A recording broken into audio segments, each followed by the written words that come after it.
Suspended assist Chicago's difficult stories never going away, is it? Show with stories for the day.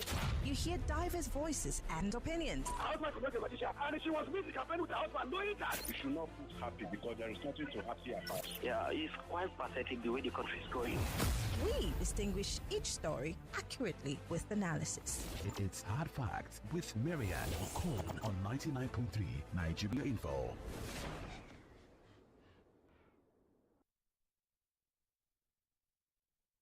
But unfortunately, we are not given the free will to make decisions on our own mineral resources.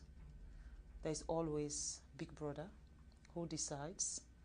And when you fight and say, no, we are not going to do this, they use the system to stop you. It's either they set you up with the opposition and they'll be supporting the opposition against you from the back, or they cause unnecessary chaos in your country so that you are not able to even govern your own people. They will do things to make you not to be functionable. And of course, any country that don't have peace cannot develop. You have to have peace before you talk about development. I'll give you a simple example about Sierra Leone. Every mining company that is in Sierra Leone today is owned by a foreigner. Every mining company. If it's not the Chinese, it's the American, it's the British. Our electricity, Bumuna, is run by the British, and we still don't have light. We're looking for light, electricity. If you don't have electricity, how can you talk about education? How can you talk about health facility? How can you talk about improving the infrastructure of your country? We don't have electricity. Now, do we actually even have proper water, pipe-borne water, so that our kids will not be sick?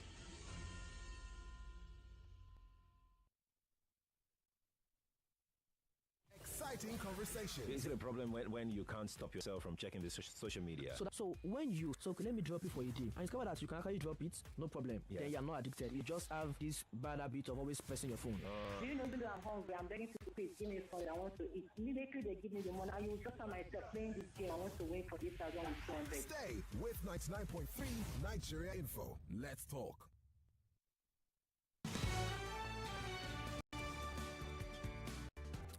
Welcome back from the break. It's 5 minutes gone past the 6 o'clock, the 5 o'clock hour. I beg your pardon. It's still Hard Facts 99. After getting the big Hard Facts for today, and my guest is the national president of the Social Democratic Party SDP, Shehu Musa Gabam. He's going to be joining us live via Zoom as we look at the ongoing probe of the former governor of Kogi State, Yahya Bello. Let's talk about the most recent events that have unfolded as a result of EFCC's probe on the former governor. For those of you who are yet to, follow the stories, over the weekend, the EFCC made it public that the American International School, Abuja, has refunded the fees paid for the children of Yahya Bello, the immediate past governor of Kogi State. According to that report by the EFCC, they say that Bello paid the amount of $760,910 in advance as school fees for 5 of his children from the coffers of the Kogi State government. The children are in grade levels 2 to 8 at the school. The money, according to the EFCC, has been paid into public accounts. Dele Oyewale, EFCC spokesperson, told the cable newspaper on Saturday over the weekend. The anti-graft agency had asked the school to refund the money. Now, in response to a letter addressed to the Lagos Zonal Commander of the EFCC, the school said $845,852 was paid in as tuition since the 7th of September 2021 to date. Now, the American school said the sum to be refunded was $760,910 because it had deducted educational services already rendered.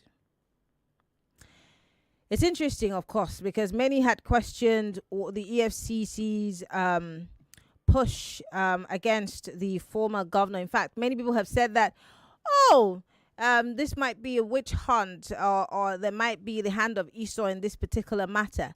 But then, of course, the bigger question today is this money that has been refunded, is it the game changer? Although, in a swift response, the spokesperson for the former governor had said that the propaganda, according to them, that has been put out by the EFCC was mere slander. In fact, they have literally set aside what the EFCC has said. They do not consider it as truth. But my guest is going to help us make sense of what's been happening, the politics around it, the surety of EFCC being able to probe and drive this matter home, and of course, if Nigerians should waste their time to pay attention to this. My guest once again is the national chairman of the Social Democratic Party, SDP, Shehu Musa Gabam. Mr. Gabam, it's so good to have you join us, and welcome to the show. Good evening. My great pleasure. Good afternoon, and good afternoon to everyone. Great. I'm sure that you obviously, I've seen your reactions to what's been happening, the EFCC, Yahya Bello, the fight against corruption. And it's not just Yahya Bello. I just put that out there just as a basis for this conversation. Several other people have been doxxed, like Hadi Sirika, the former Minister for Aviation, and many others. The EFCC seems to be out to... I'm going to use the word loosely, for blood, for those of who they think or suspect have stolen from the coffers of our country. But the bigger question, Mr. Gabam, here is, for you who's been around the political scene for as long as you have been, since the EFCC came into being under the Obasanjo administration, how well has the fight against corruption played out? Many people would say that the EFCC has become a guard dog of whatever government is in power, and they go after their opponents. What do you have to say about that? Well, first and foremost, it has been part of our characteristics as a citizen to see anything good. Oh my goodness, your internet is very bad. We can barely hear you. Your internet is breaking. We can't hear you. Maybe we should try again. Try again. Oh no. Mr. Gabam, I'm going to advise that you log out of the meeting and log back in, because we can barely hear you. Your audio is cracking, and I guess that it's a drag from the network connection. So if you can leave and come back in, we'd appreciate that. Yes. If you can go out of the meeting and come back in, because it's breaking. We can barely hear you. It's really, really bad. If you can leave and come back in, it will work for us. So just leave the meeting and then log back in. Maybe, hopefully we'll be able to correct it, or check your internet settings, because that's why we're unable to hear you.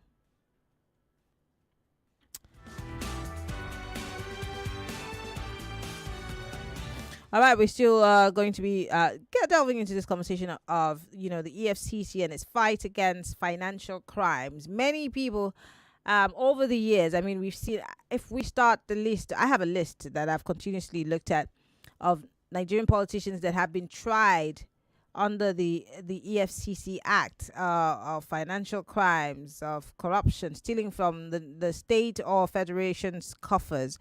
And it's gone on for years. But the bigger question for the average Nigerian is, what's the percentage of these politicians who have necessarily been tried, probed, and they've gone to jail, and of course, done time, and all those monies taken from them? Because again, emphasis on the monies. I do remember that Joshua Darie, if I'm not mistaken, recently was pardoned under the Buhari administration. That's one person that many would say, well, he went to jail because of the crimes that he committed. But then there's several others. The Buhari administration came into power and then came with the whistleblower thing. And they did say that, they even came up with a slap on the wrist, sort of. If you stole, let's say, 50 billion and you brought at least 20, would give you a slap on the wrist.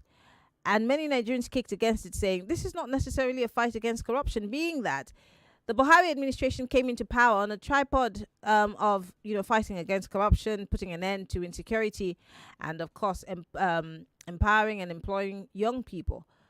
But I don't know if they really successfully did anything in that regard, because many people queried how they went about it. And here we are in 2024, still having a conversation about the level of corruption, financial crimes that have continuously come to play under the Buhari administration, under the Jonathan administration, and even under the Obasanjo administration. Back with us is the national chairman of the Social Democratic Party, Mr. Shehu Musa Gabam.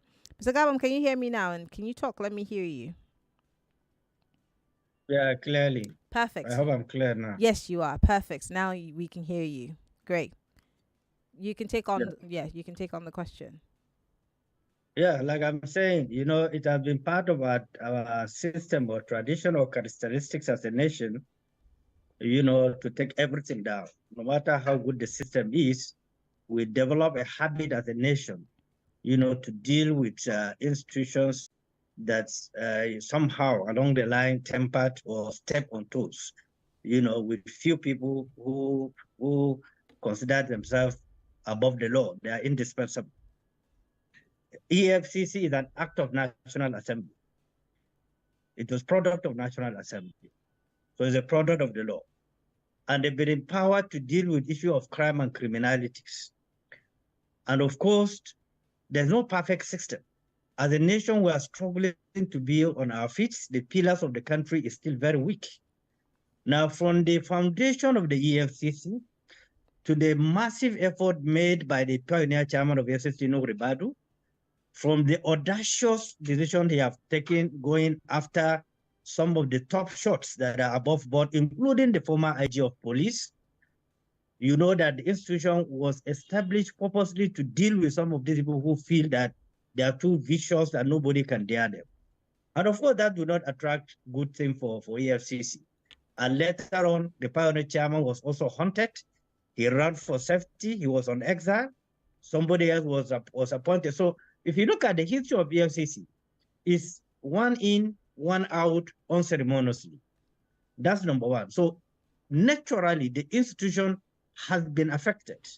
The ability of the institution to do investigation professionally and otherwise have been affected over a period of time, because we are not allowed to develop a system, to develop a training program and counter-training program. So for that, are you hearing me? Yes. We lost you for a second, but go ahead. Yeah, so for that, oh dear, analyze or assess his personality and give him some sort of stigma around it, so he cannot be able to function properly. Now, to summarize all this leading to the issue we are having, the current chairman of EFCC conducted a press conference. For me, being the chairman of EFCC, and also the Information Act, demands that he should be transparent in the way and the manner he handled investigations, because previous officers were accused of hiding information willingly, not under any compulsion, and then explain to the journalists what is transpiring or what transpired in the past and the situation they are facing with the former governor of Kogi State, and even the gesture that they went further to do, the generosity of placing a call on him. And, and of course, the Minister of Humanitarian Affairs, and the way he was vilified, the way people took him to cleaners, I think it's unfair. It's trying to undermine the institution. It's trying to stop the institution from functioning. It's trying to let the institution know that we will not support you. You cannot carry on doing something that is diligent when Nigerian funds are being stolen away by few people who are privileged to be in office. More fundamentally to me, he said that, look, he is no longer after any individual or political. He is after the leakages in the institution. How do you deal with these leakages so that to prevent anybody who happens to be there from using the same leakages in the institution to siphon the public funds? So, you can't have it perfect. And no matter how perfect you are, people will come after you. And that is why I advise the EFCC chairman to ignore the negativities and just push on the positivities to make sure that the desired changes, the transparency of the investigation is extremely very important. And that one will give that institution further credibility. Anything short of shortening the investigation to please anyone, including the government in power, for whatever political reasons, that should not be him, because he will write his own history. And of course, history will record him in the way and the manner he conducted his own investigation. So he is doing very well. He should ignore all those criticisms that have been associated. There's no perfection anywhere. EFCC cannot be a perfect institution. Neither do we expect to have a perfect chairman. And as we are growing, we are discovering mistakes. We'll be strengthening, correcting those mistakes to make our institution very, very viable and have the capacity to create deterrence. I love how you put it succinctly, but like I said in my opening, it's very difficult to convince the average Nigerian who's an onlooker of the fact that EFCC, under any of these administrations, after the Obasanjo administration, is capable of really doing its job without fear of favor. Like you and I saw what happened to Magu unceremoniously. He was kicked out of that office. And we've seen many people act in a way where we thought that they were going to do or accomplish many things, but then they didn't. For example, I'm looking at a report here in my hand of 11 forgotten cases of corruption by former Nigerian state governors. And the list is long. We have the likes of Governor Obiano. We have, like I mentioned, there's Joshua Dariye.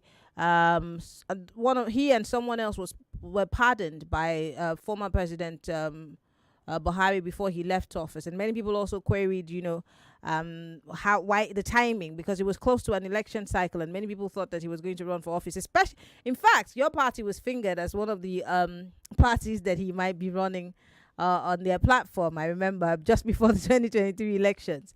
And we've seen these media trials go on and on and on. They played up our emotions so much that we thought that something would come out of it. But at the end of the day, these guys are walking around free. We saw what happened to Rochas Okorocha. We saw how they broke down the walls in his house and then they came for him. We still haven't gotten to the bottom of that particular matter. And the truth is, there are several other people who are in this category, or maybe even worse, that Nigerians hope that the EFCC will dock or prosecute to the latter following the due process.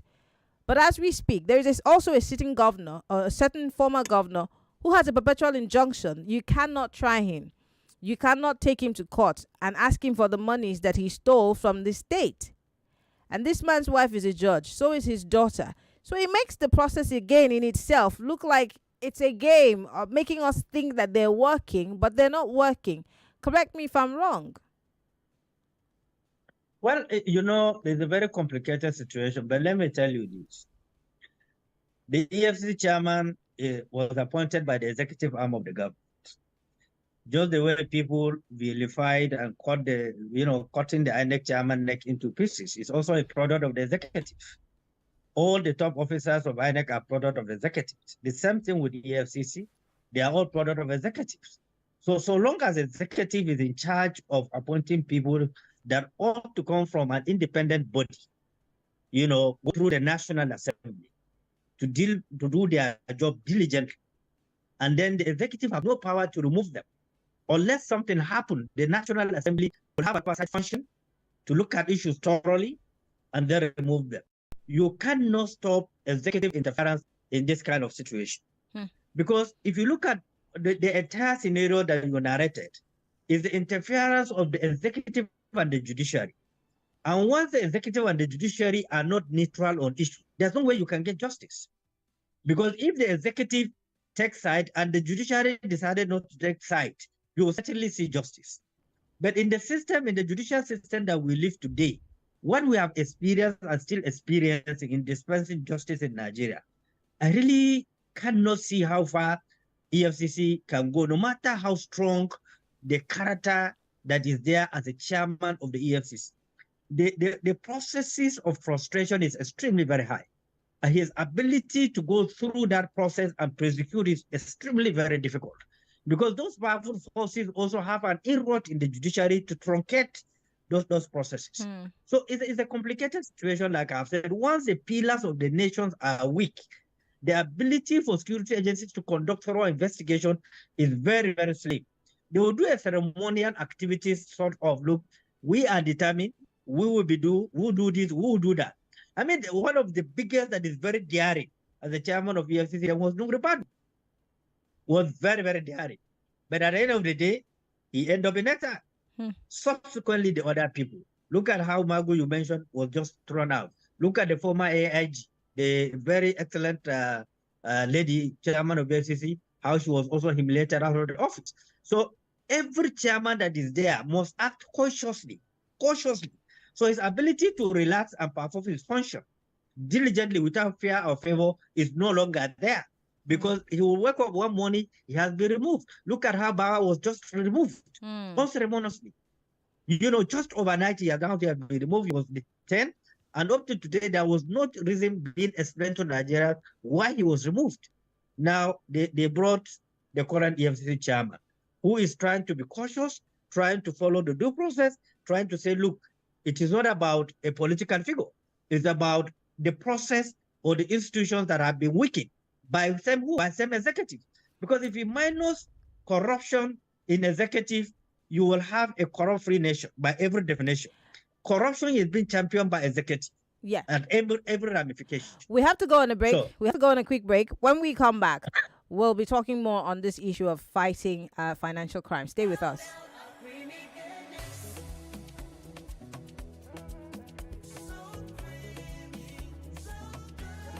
Enjoy the delicious creamy goodness of cowbell. Cowbell contains Vitarich and vitamin B9, which supports brain development. Use cowbell in your tea, cereal, pap, and other meals of choice. Cowbell, so creamy, so good.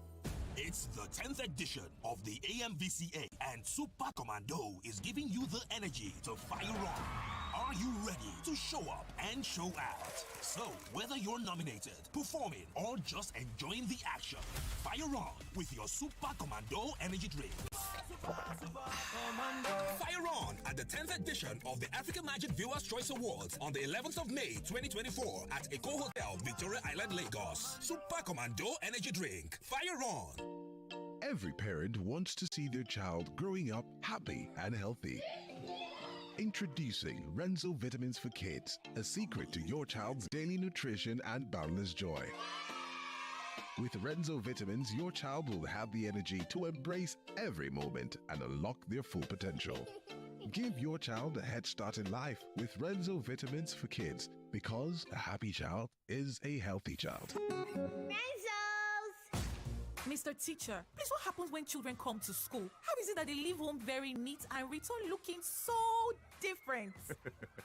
Non-stop action, ma. All the learning and sports burn energy. So those sweat stains, torn uniforms, and dirty shoes, they show that your kid has been very active. Now, wow. Your kids need nourishing energy. Give them the new and improved Milo at breakfast. It has nutrients that support energy release to help them get the most out of their day. Milo, energy to go further.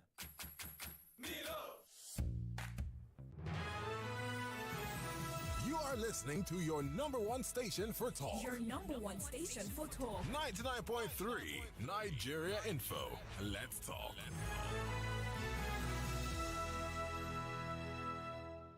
Millions of listeners trust us on Hard Facts. Whether it's politics, social issues, controversies, and trending stories, you know we're credible and objective. It's Hard Facts with Maryann Okon on 99.3 Nigeria Info. It's still Hard Facts, 99.3 Nigeria Info, and we're still talking about the EFCC and fighting economic and financial crimes. And my guest, Shehu Musa Gabam. It's his birthday today, by the way. Happy birthday, Mr. Gabam. I didn't realize that it was your birthday.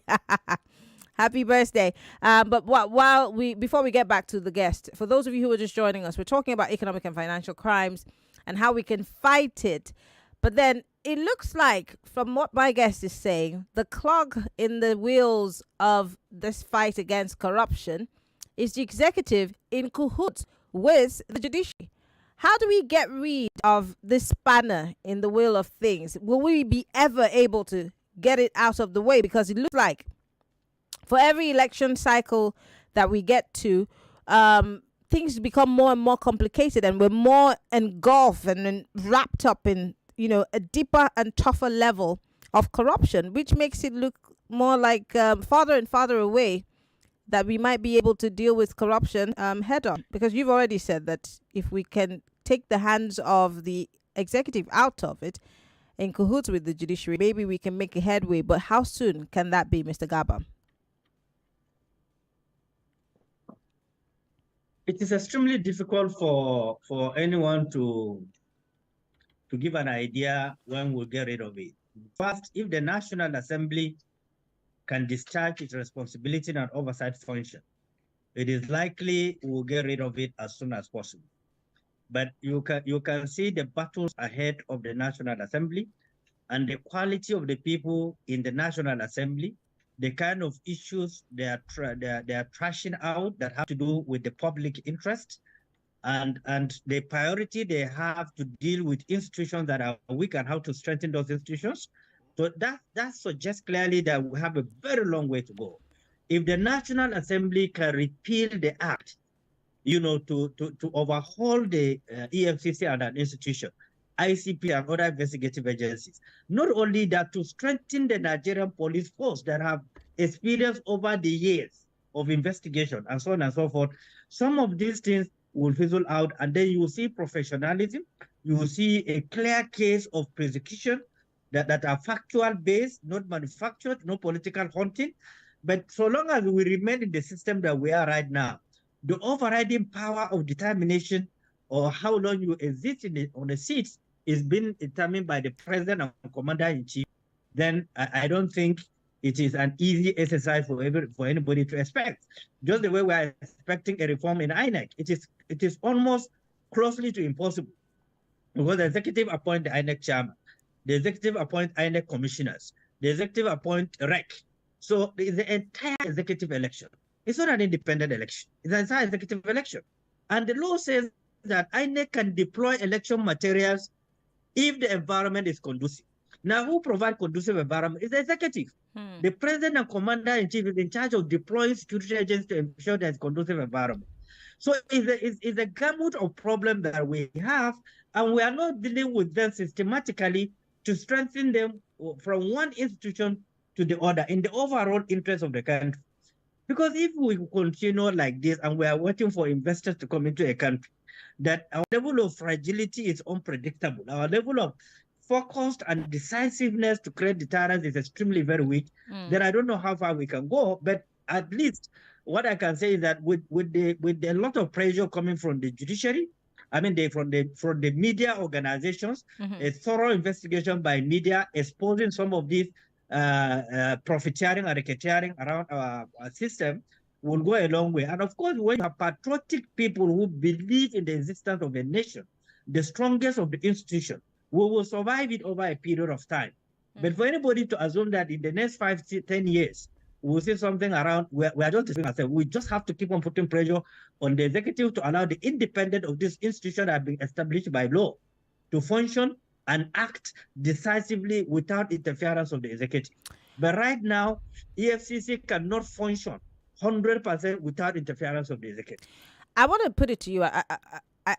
It's not that I'm contending with the fact that we need to put pressure, but how do we go about putting the pressure? Because as we speak, you and I know that there's a constitutional amendment that's going on without Nigerians. The National Assembly is taking the initiative, and that's because they're empowered by the law to do it. They can decide to either take us along or do it because they feel that they know what we want.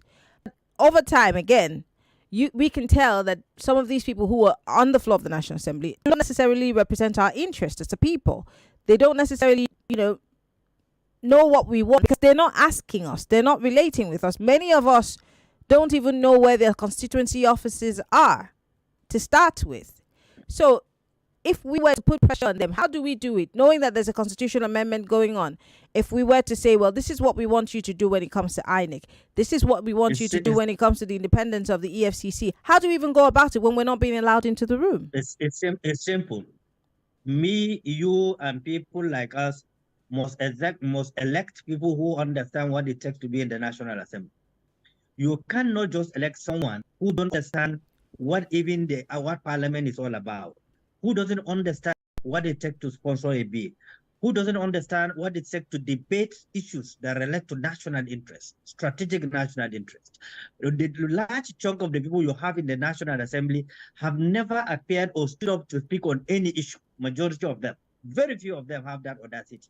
And then the fault comes from the people, because largely people vote according to what you give them. That is how low we have come. The monetization of the electoral process is extremely very high. So largely people were brought in on the basis of the cash available to them, the cash they can dish out. So you are producing a very low quality people in the parliament who doesn't understand the role of parliament. Look at the American parliament. Look at the British parliament. Look at how robust it is. Look at how they will call the president to order. This is the kind of parliament we're talking about. Now, the presidential system of government that we are operating, if you compare our parliament to the debate going on in the American parliament, how they are calling the president to order, how they are stopping the president, they have the power to impeach the president. That is the excessive power of the National Assembly. But so long as you continue to bring people on issue of it's my boy, you have to be there, this process compromising the entire institution. It compromising the whole country as a whole. Unless we that are complaining, the younger people, understood the essence of putting quality people on a seat that is extremely very important for the country, extremely very important for our national development, for our evolution as a nation. It is a long way to go. We have to start from electing quality people into these strategic positions. Number two, it's not because they don't know the problem of the country, because they belong to the constituency before going there. But what happened was that when you have a National Assembly that is not thoroughly independent too, and they have not achieved that level of independence, so the entire process of deliberation somehow are being compromised by conflict of interest and so on and so forth. Look at the padding of the budget, the way it was managed, the way it went. You see that it's like we are still experimenting. From 1999, these democracies have produced grandchildren, but we are behaving as if we are still experimenting. So there must be a strong characters at the helm of affairs of strategic positions, from the Senate President to Deputy Senate President to principal officers of the National Assembly. If they are not men of strong character, you cannot have anything going on in the National Assembly. If you have a strong members of the Senate, but they are not in the strategic position to push for a bill, it will hardly go through. They will kill it. So it's the multifaceted challenge that we are having. And then, of course, 70% of those who determine the president to the councillor are youths. But what happened? What happened during the election?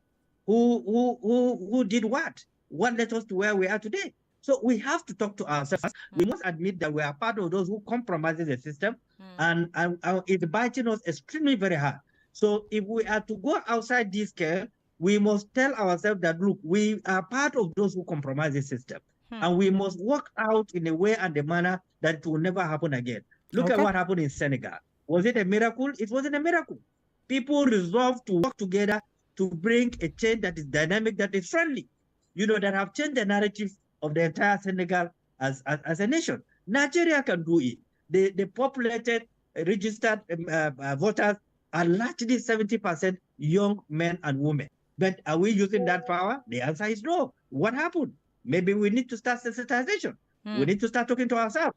There is no private market for security agencies that are sacrificing their life for us, or even people. We all go to the same market, same hospitals, same schools. So it's tragic that we are not seeing all these as people who have traveled around the world. I've seen some of the best infrastructure, and we wish to have it at home. But because of some bureaucracy and because of absent-mindedness, we allow the system to get compromised. We underreport issues of reality. I want to open up the phone lines because I know that there are those who would totally disagree with you that, look, the system is rigged against us. No matter what you tell us to do, these guys have the police, they have the army, they have the EFCC, they have the DSS. No, The system is rigged. It doesn't. Some of us have led a revolution and we have succeeded. Well, we did. Well, let's open up the phone line. 0700 993 993 993. Lagos, join the conversation. We're talking about the fight against, of course, economic and financial crimes. Can the will the EFCC ever be able to win this war? 020-145-7190, 0700 993 993 993. You could join the conversation via Skype if you're listening from outside of the country, where Nigeria Info FM. We're also live, facebook.com/Nigeria Info FM. Also live on YouTube. You can join the conversation. Post your live comments on the live feed. We will read your comments out on the show. Hello, welcome to Hard Facts. Sorry about that. Do call us back. Hello, welcome to Hard Facts. Hi, Maryann. Yes. Good evening. Good evening. This is Ovoli calling from Ikorodu. Go ahead. Good evening, sir. Happy birthday. So, like Thank you so much. Thank you. Your guest, it's indeed obvious that everything now is rigged against the poor. If I were to be the one, probably the EFCC is looking for now, it would be so fast. They come to my doorstep, pick me, and prosecute me immediately. Mr. Oli, I'm so sorry. Do call us back if you can. Hello. I greet you and I greet our guest. Yes, go ahead. Maryann, I have been voting since 1999, last year. I have never collected half the litre of rice in my life. I can use my life to put on the line that 150 million Nigerian youth have never collected anything. Maryann, Nigerian youth are not the INEC. Senegal have a working as independent INEC. Majority of Nigerian leaders are voted by INEC, not us. So I just cannot include me say I collect Tatashe or Mango or Pia to vote. INEC is our problem. Okay. Including Nigerian judiciary. Okay. I vote for here. I report. Okay. All right. Thank you very much for calling. Hello. Welcome to Hard Facts. Good evening, sister. Good evening. Yeah, Kimbo is my name. Go ahead, please. Honestly, I'm just sorry for the head of the EFCC, because at the end of the day, that man will be frustrated. You see, the fact that the institution has even returned the money is enough grounds to try this man now, because that is a concrete evidence against him. But beyond that, what we need in Nigeria are strong institutions, and not just powerful individuals that will come on board in a particular institution, perform for 3 or 4 years. As soon as it's out of the place, the institution goes down again. We need strong institutions. Look at the last general elections in America. Trump was prepared to truncate that election. He quickly went to a Supreme Court in one of the states, wanting to stop the release of the results. But the justice in that court looked at him in the face and said, sir, you don't have enough ground, so your prayers will not be heard. Can it happen in Nigeria, telling a sitting president that his prayers will not be heard in this place? So what we need are institutions. Okay. Institutions. Okay. That's the only way. Otherwise, we'll remain in this mess. Thank you very much for calling. There's a question for you, Mr. Gabam. Simon here from Lekki says, why is your guest blaming the electorate? Has he forgotten that INEC is that it is INEC and the judiciary that puts politicians in political office? He says you should stop blaming the electorate. Would you mind responding? No, certainly. I think he didn't. The first time we have talked about. Well, so, but I'm saying, look at the Electoral Act and the processes. It gives vote, protected votes, and you're breaking, Mr. Gabam. We can barely hear you. I don't know if people are calling you, but you're breaking and we can barely hear you. Are you hearing me? Yes, we can hear you now. And yeah, we can hear you now. You're a young man. I think a man to understand. You're going on enough. You're going on enough. I think it's from your end. Then. Are you hearing me now? We can hear you. It's just that we can hear you for a minute and then it will go off and then it'll come up. So you're missing some of your words. I mean, that I'm not blaming the voters because you can know who collected. What I'm saying is that the poverty level, the vote buying system in the nation. Mr. Gabam, I'm so sorry. You're breaking up, and we cannot actually make anything that you're saying out because it's just breaking. All your words are going off. They're going into.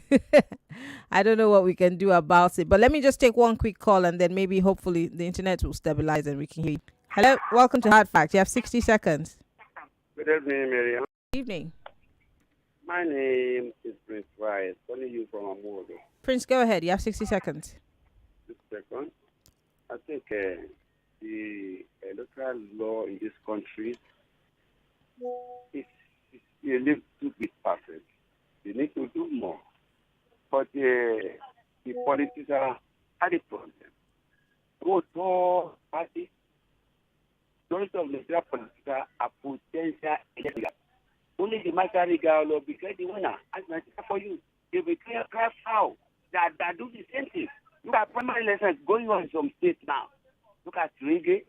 So for me, Nigeria, we have the institution.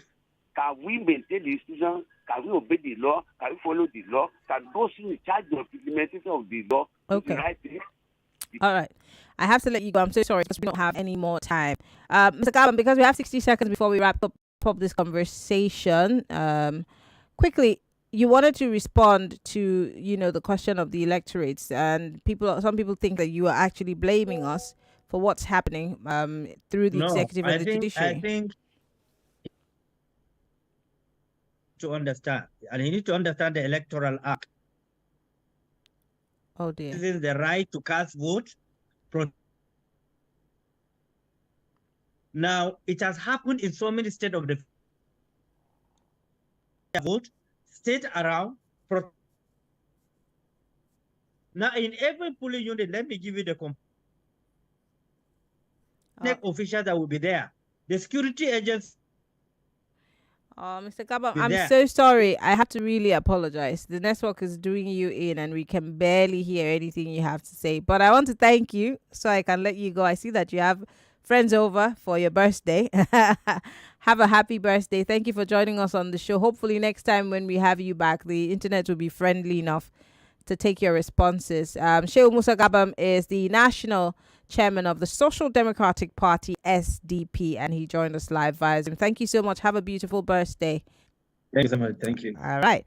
Well, Lagos, there you have it. We're going to go break, and when we come back on the other side, I'm going to be saying my goodbyes and thanking you for being part of the company. Tomorrow is another day, but we'll go on this break. If I can read one or two messages before we wrap up, I will do so. But let's take a quick break, and we'll be right back. Can I read a quick message? Okay, so this one says, our arms of government are in a hole. The legislature, executive, and the worst being the judiciary. He says the executive and the blood-sucking politicians have bought our arms of government in this part of the world until a revolution takes place. Nothing will ever work in Nigeria. Godson Idowu from Satellite Sound, thank you for your message. We'll go on a break. When we come back, I'll read the other messages, and then we'll be wrapping up on this side on the Big Hard Facts. Stay with us.